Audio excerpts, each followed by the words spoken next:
Nah, ini dalam ahkamul jihad atau ahkamul harb, harta harta yang didapat kaum muslimin tanpa ada peperangan, ngarannya fai, harta fai. Ini beda dengan harta ghanimah. Harta ghanimah itu didapat sudah perang. Kalau fai ini sebelum atau tidak terjadinya perang didapatkan kaum muslimin, itu ngarannya fai. Bani Nadir ini itu harta mereka itu dianggap harta fai. Nah, yang lebih miris lagi sebenarnya mereka ini kan menjadi bersemangat untuk melawan Rasulullah SAW karena dapat info dari Rasul Munafikin Abdullah bin Ubay bin Salul. Apa kata Abdullah bin Ubay bin Salul kan, tenang, kami akan membantu kalian. Nah, tenang, kami akan membantu kalian. Alla takhriju min diyarikum wa aqimu fi hisnikum fa inna ma'i alfaini min qaumi. Ada 2000 orang pasukanku, nah itu wa ghairuhum yuqatiluna ankum. Lalu ada Bani Quraidah, Bani Ghatafan itu juga akan membantu kalian. Jadi Bani Nadir ini merasa akan ada pendukungnya. Tapi ketika mereka sudah dikepung, Abdullah bin Ubay bin Salulnya tidak datang dan Bani Quraidah dan Bani Ghatafan juga tidak ada, sehingga mereka sudah merasakan ketakutan sebelum Nabi benar-benar mengalahkan mereka itu. Makanya kemarin juga disebutkan tentang bagaimana keistimewaan Rasulullah itu yang nusirtu birru'b. Aku dibantu kata Rasulullah dengan rasa arub, rasa ketakutan di pihak musuh. Ini yang dirasakan Bani Nadir. Maka pada akhirnya mereka itu menyerah. Jadi benteng mereka itu kan bertahan asalnya, lalu mereka menyerah. Menyerah itu artinya mereka tidak melawan lagi, asalnya melawan. Nah, di peristiwa ini juga ada salah satu peristiwa penting, yaitu Nabi memotong dan membakar kebun-kebun Bani Nadir atau kebun-kebun kurma di sekitar benteng Bani Nadir itu. Karena memang kalau secara perang itu menghalangi. Padahal kan tidak boleh memotong pohon. Iya, hukum dasarnya seperti itu. Tapi kalau berhubungan dengan siasat harb perang, nah itu ada momen-momen yang itu bisa dilakukan. Ini juga diabadikan dalam surah Al-Hasyr ayat 5. Ma qata'tum min linatin aw taraktumuha qa'imatan 'ala usuriha fa bi'idznillah wal yukhzil fasiqin. Tentang bagaimana Rasulullah memotong ini. Ada beberapa momen juga di kejadian lain yang bisa seperti ini juga.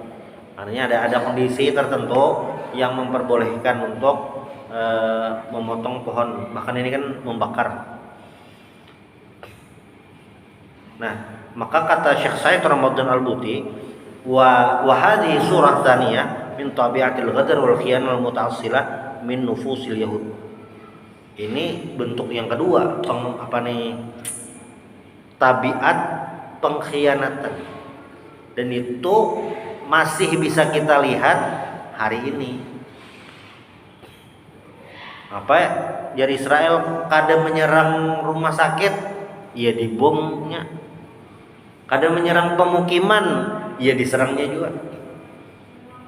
Dasar mulai dahulu melanggar perjanjian, berkhianat dasar dulu. Nah,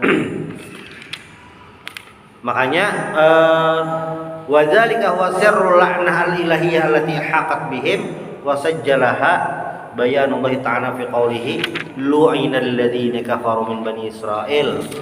Jadi mereka ini sudah dicap dalam Al-Qur'an. Allah sudah memberitahu lu'inal ladzina kafaru min bani Israil ala lisani Dawud wa Isa bin Maryam. Dzalika bima asaw wa kanu ya'tadun. Dzalika bima asaw.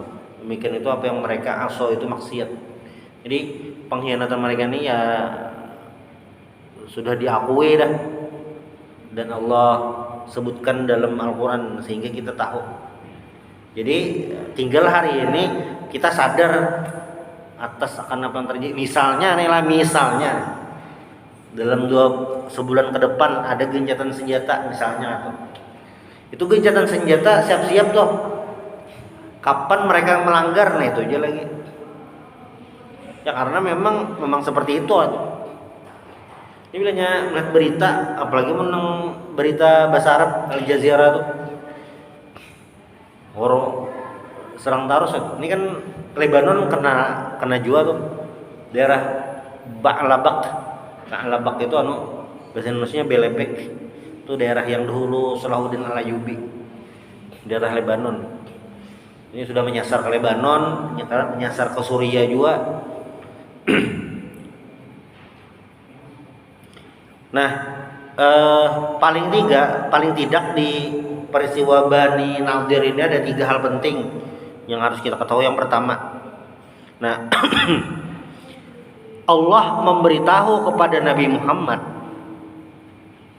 akan rencana jahat dari Bani Nadir. Kan awal kisahnya itu Nabi Muhammad mau ke sana untuk urunan bayar diat. Kan yang semalam itu yang peristiwa Bi'ir Maunah lawan Yaumur Raji itu, si Ammar bin Umayyah itu kan salah bunuh, membunuh 2 orang dari Bani Kilab, yang mana mereka itu sebenarnya memiliki MOU kerjasama lawan Nabi Muhammad. Nah tapi Ammar bin Umayyah ini salah bunuh, dikira musuh. Maka bayar diat sesuai piagam Madinah. Kalau ada yang bayar diat, orang Madinah ini sama-sama berkongsian perkumpulan untuk membayarkan diatnya. Nah makanya Nabi mengambil bayar diat ini, uang diat ini dari Yahudi, karena itu berdasarkan kesepakatan waktu di awal dulu ya, piagam Madinah itu. Kata orang Bani Nadir ya silahkan Nabi. Tapi kan ketika sampai itu ya Nabi mau dibunuh. Cuma info Allah Ta'ala kepada Nabi Muhammad rencana mereka tadi. Jadi Nabi itu sudah duduk, sahabat pun sudah duduk, sudah siap. Ini duduk, batunya mungkin di atas, sudah siap. Wahyu datang kepada Nabi Muhammad memberitahu akan langsung Nabi berdiri, sahabat pun berdiri, sehingga gagal, rencana ini gagal. Nah ini yang disebut dengan al-khawariq. Khawarij itu di luar kebiasaan, ya tidak tahu kan apa yang terjadi, tapi ini adalah bagian daripada mukjizat Rasulullah sallallahu alaihi wasallam. Selamat gitu. Jadi ada momen-momen tertentu Nabi Muhammad selamat karena diberitahu oleh Allah Subhanahu wa taala yang melalui malaikat Jibril. Ada sama ya waktu hijrah itu juga kan, waktu Nabi Muhammad belum hijrah, datang info dari malaikat Jibril bahwasanya orang-orang kafir Quraisy ingin membunuh Nabi. Nah, mereka itu menghitung-hitung sudah kebiasaan Nabi ini keluar rumah malam, itu yang paling aman untuk membunuh. Nah itu Nabi Muhammad sudah diberitahu mereka akan mengintai malam, makanya Nabi Muhammad paginya itu sudah siap-siap untuk meninggalkan rumah. Yang menunggu rumah siapa? Sayyidina Ali, untuk mengecoh. Karena ketika orang kafir Quraisy menunggu itu mengira masih ada orang di dalam, atau mengira Nabi Muhammad masih di dalam, padahal Nabi Muhammad sudah keluar. Ada momen-momen yang seperti ini. Nabi Muhammad diberitahu ya ini karunia Allah Subhanahu wa taala memberitahu sesuatu yang urgen untuk menyelamatkan Nabi Muhammad sallallahu alaihi wasallam. Orang mukmin biasa mungkinlah kayak itu, mungkin orang aulia Allah bisalah kayak itu, bisa kayak di luar nalar kayak bisa selamat, nah itu bisa. Nah wa kalimatul ilham tadullu ala mana mushtarak bainan nas kurum fahasatul ilham antara kal isyaratul qara'in hasa tabi'iyya la takhtassu biha fi minan nas duna ghairihim wa kalimah al-khabar al-ilahi kama yasta'miluha ulama usirah rahimallahu taala inna matadullu ala ma'nan huwa min simatin nubuwah wa khususiyatiha. Ini kekhususan nabi-nabi. Sama kayak mama Nabi Musa alaihissalam mendapatkan ilham untuk melarutkan Nabi Musa di sungai. Sama tuh. Kadang masuk di akal nih anak dilarutkan di sungai. Tapi hasilnya apa? Ketika dilarutkan di sungai sampai petinya itu ke kerajaan dan oleh Firaun diadopsi jadi anak. Kan istri Firaun itu Asiyah mencari tuang susunya yang menyusui bisa. Pas cari ternyata mama Nabi Musa sendiri yang mendaftar dan menyusukan. Ini lebih aman.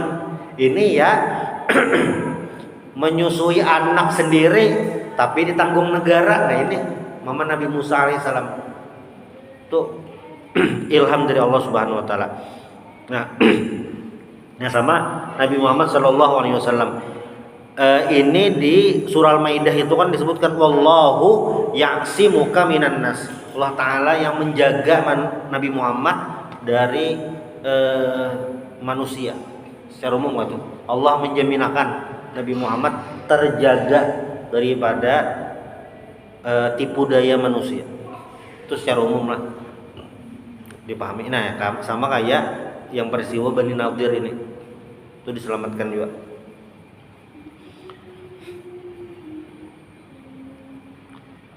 Nah, itu yang pertama, mukjizat Nabi Muhammad SAW. Lalu yang kedua yang perlu kita pahami adalah tadi tentang pemotongan pohon-pohon dan pembakaran juga. Pembakaran pohon tadi. Apakah boleh membakar pohon? Apakah boleh menebang pohon saat perang tadi? Tidak, kecuali ada beberapa peristiwa penting, peristiwa tertentu dalam perjalanan perang Nabi. Ini yang Nabi membakar dan memotong. Nah, makanya para ulama memberikan batasan tentang ini, bagaimana hukumnya. Sayyidina Abu Bakar pun ya juga itu kan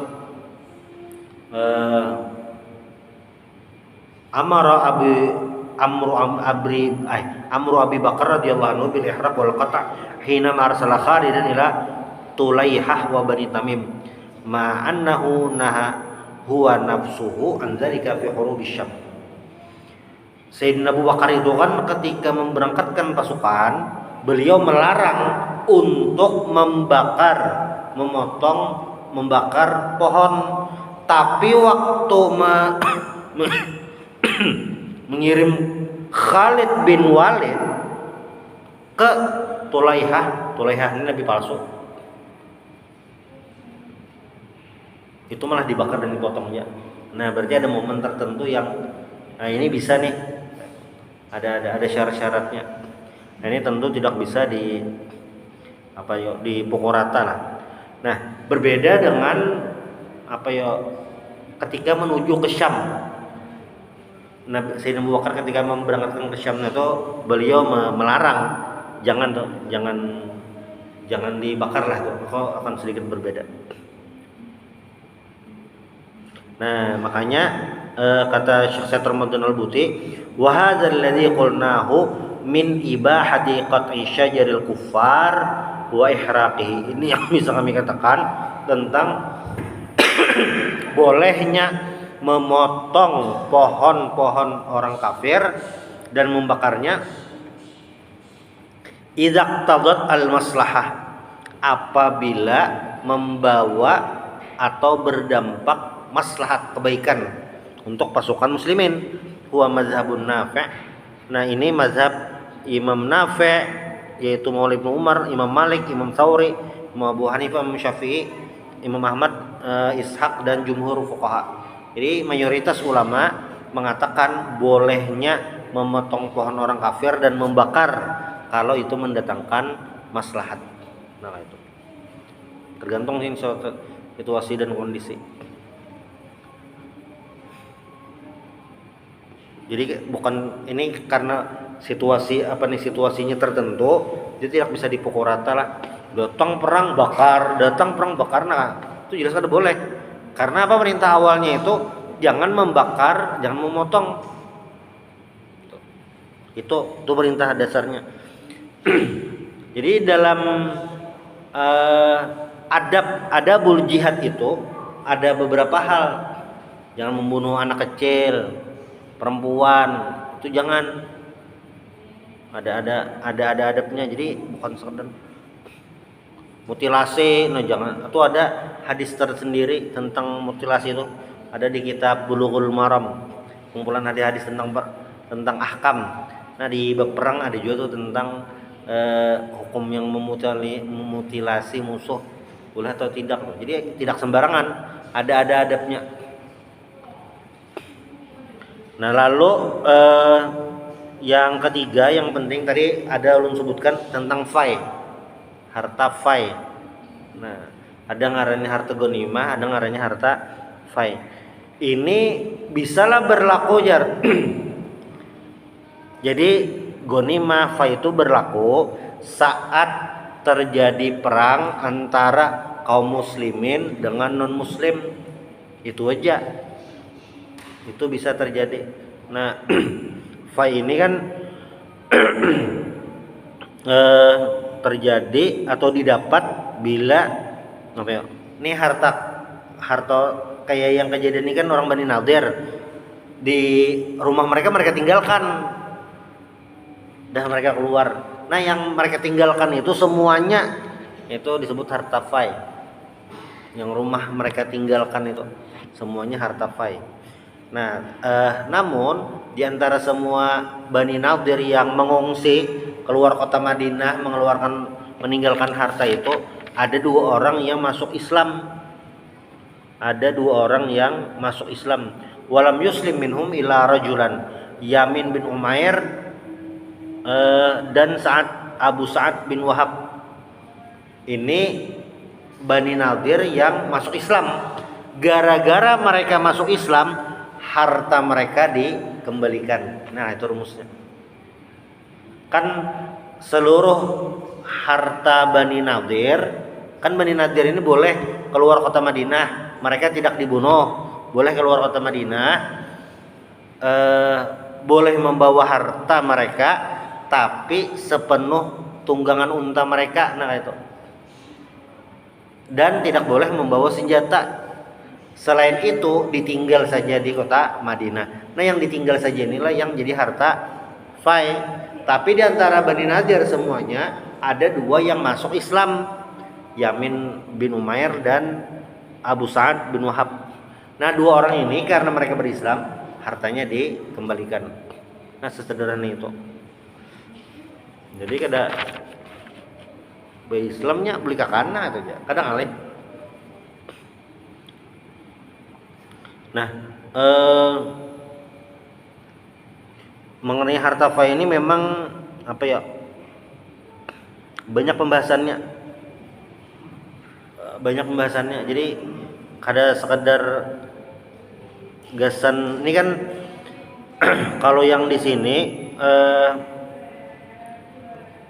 kata Syekh Said Ramadan Al-Buti, harta fai itu adalah ya'udun nadhar wa tasarrufihi ila ma yarahu al-imam minal maslahah. Tergantung pemimpin. Bahasa kalaunya di sini kan Rasulullah.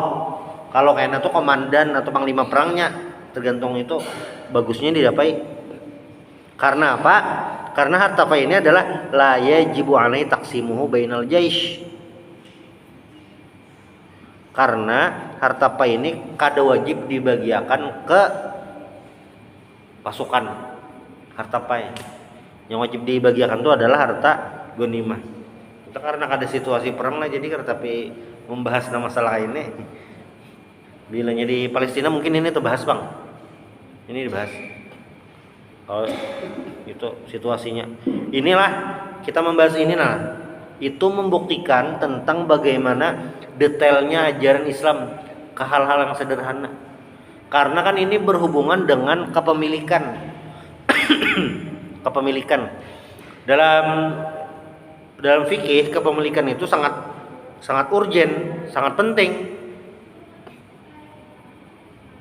Meja nih misalnya, meja ini punya siapa?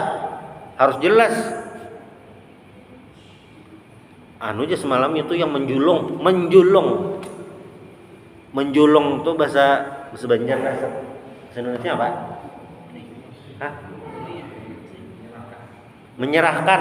Nah, menyerahkan itu maknanya banyak. Satu, bisa memberikan, mengasih, hibah. Lalu yang kedua, bisa meminjamkan.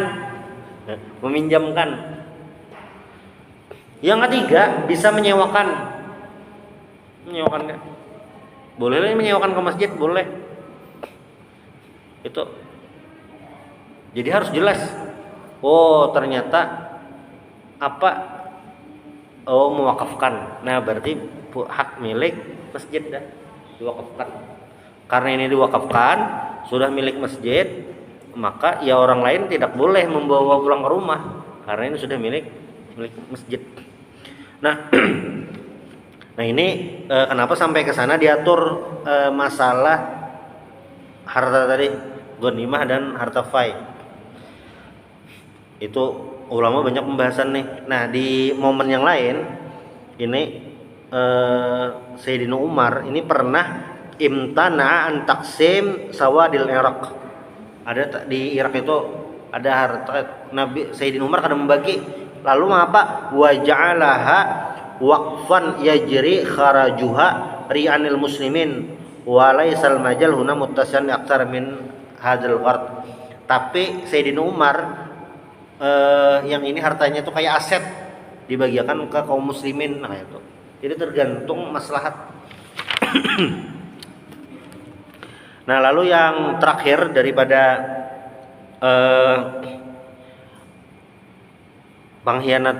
kisah pengkhianatan Bani Nadir ini, sekali lagi di sini kita melihat bahwasanya yang membuat Yahudi terusir dari Madinah bukan karena keyahudian mereka, tapi karena apa? Pengkhianatannya. Makanya dalam pembahasan perang itu atau status seseorang itu ada namanya kafir zimmi, ada kafir harbi. Ini beda. Walaupun tidak Islam, itu hukumnya banyak. Ada beberapa pilihan. Ini memusuhi Islam atau tidak, menyerang Islam atau tidak. Selama orang tadi tidak menyerang Islam, walaupun tidak ada pernah berhubungan dengan Islam sama sekali, tapi tidak pernah menyerang Islam sama sekali, nah maka ini tidak masuk kategori kafir harbi, kafir yang harus diperangi. Nah ini ada hukum tersendiri nih yang mungkin jarang kita bahas lah, karena di tempat kita bukan situasi perang. Nah, kalaunya dulu waktu zaman penjajahan, nah ini jadi pembahasan penting. Apa yang membuat misalnya kayak di Kalimantan Selatan ini perang Banjar, apa yang membuat perang Banjar itu berkobar? Karena jihad fisabilillah melawan orang kafir, yaitu Belanda. Itu semangatnya. Jadi sekalian itu memperjuangkan agama. Apa yang membuat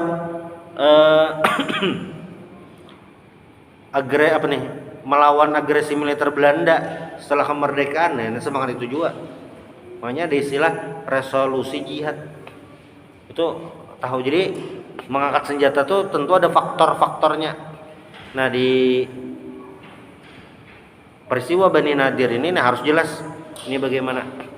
Nah, dan juga peristiwa Bani Nadir ini bisa kita lihat Allah abadikan di surah Al-Hasyr.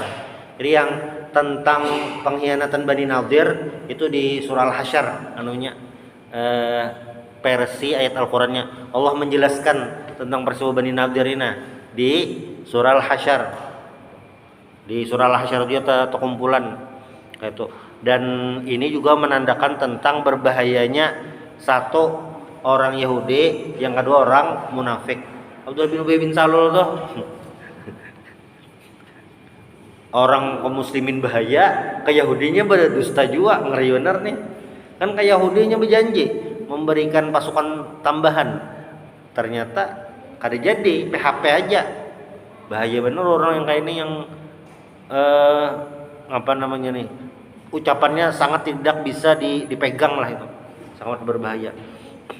Jadi kiranya itu yang bisa disampaikan, mudah-mudahan kita bisa selalu membaca kisah Rasulullah SAW dan bisa menelah surah Al-Hasyr karena ini berhubungan dengan peristiwa Bani Nadir. Subhanallah bihamdik, asyhadu an la ilaha illa anta, astaghfiruka wa atubu ilaik. Assalamualaikum warahmatullahi wabarakatuh.